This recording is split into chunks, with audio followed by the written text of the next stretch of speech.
Behind me is a sight none of us ever want to see, an approaching tornado. But wouldn't it be great if we could have more lead time to prepare and take cover? Taylor Jackson joins us now to explain how artificial intelligence may help provide that life-saving heads up. Taylor? Rich, at the Weather Center in Norman, I spoke with researchers who are working on two different projects that use AI, or artificial intelligence, and machine learning to assist forecasters with making more accurate weather predictions.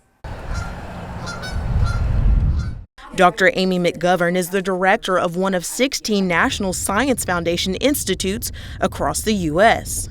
What we do is we create AI that we want to make sure is trustworthy, meaning that the end users that we're aiming for are actually going to use it, that they trust the answers that it gives them, and that it's going to help them in the products that we're creating.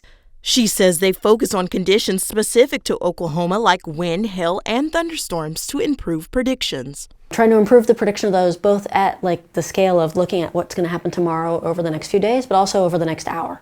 She says providing more warning time will be helpful in many situations. For example, the Norman hailstorm in April of 2021. We had about 15 minutes of warning. If we had had an hour of warning, could we have done better?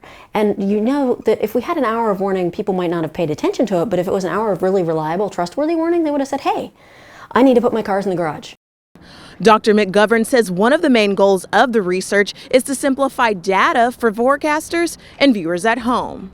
It's called Integrated Decision Support Systems, and we're trying to provide better technologies to give them the ability to make better decisions and to give better communication to the public about what's going on. She says forecasters typically have 12 computer screens displaying different information open at one time. How does any human look at all of that? But if they've got something that's very reliable and trustworthy and they say, okay, that one's telling me something, I better go look, then that should help them. Dr. McGovern's research is currently being tested in the Hazardous Weather Testbed. The testbed is an impressive room full of screens and computers used for testing and analyzing data. Every spring, a 6-week experiment is held in the room where multiple new prediction techniques are tested. But inside the National Weather Center, there's something called the Hazardous Weather Testbed. So it's a place where you can test out new technologies with actual forecasters and actual emergency managers. I think we are very, very blessed to have this weather center in Norman, Oklahoma. Survivor Carolyn Stager is grateful for those who devote their lives to improving technology of predicting severe storms. Monday, May 3rd, 1999 is a day she and many Oklahomans will never forget. It was a normal Monday. It was a spring Monday. It was the last month of legislative session, so I kind of had a full day and was actually planning to have dinner with a friend and a political consultant that evening. And my mom called, and she said, you know, storms are kind of brewing. Stager canceled her plans and headed home, where she told her daughter to come to wait out the storm with her. They were newlyweds and living in a little frame house that was less than a mile from where I lived, and she said, you think we should take shelter? Will you come over here? And I said, well, come to my house because it's brick, I guess thinking the Three Little Pigs, if you remember that analogy. And so she came over and we were kind of enjoying some conversation, and she was showing me some new clothes that she had purchased to finish out her last 3 months of pregnancy. But things quickly changed as the storm approached. Gary England was on there, and he said, you know, you must be underground or be prepared to die. So then I think we realized this was not one of those things where you just run into the storm shelter, but it was the real deal.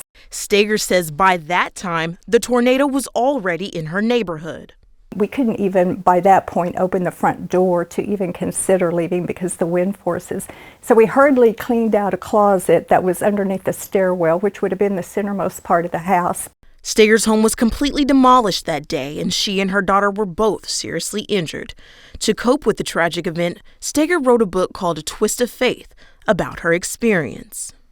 I never really intended to write a book, but I did journal a lot because my worst injury was actually being scalped. And so they had to harvest skin from my upper thighs to cover my skull. So you'll see pictures in the book. Patrick Burke works on the other side of the Norman Weather Center in the National Severe Storm Laboratory. He oversees the Warn On Forecast program that is developing a new weather model. What this is trying to do is keep pace with severe weather, which operates a lot more quickly than the large-scale weather patterns that we're used to predicting. So this is a really groundbreaking new piece of technology that forecasters are going to be able to use in the near future. Burke and his team use visual outputs from data to help forecasters determine possible weather conditions. So that forecasters can see what a simulated radar would look like in the future, or where rotation tracks would be in a storm, things like that. Meteorological observations through weather balloons and surface observing are also used. It's what the model puts out that then we apply the machine learning to that to give us basically a probability. But the nice thing about the probabilities is that they're tuned to specific hazards. And much like Dr. McGovern, Burke hopes his system will improve warning time as well. Earlier warning lead time is to warn places where there are a lot of people who are vulnerable, like mobile home parks, like stadiums, hospitals, people who need more than 10 or 20 minutes to take shelter. And that can make all the difference the next time an F5 tornado bears down on Oklahomans like Carolyn Stager. I mean, technology is always just advancing day by day, and I think the Weather Center again and all the folks that you mentioned that are making strides and great progress in making that better will be fabulous. Both projects are considered long-term and will need to go through multiple phases of testing. So as of now, there is not an expected date of completion.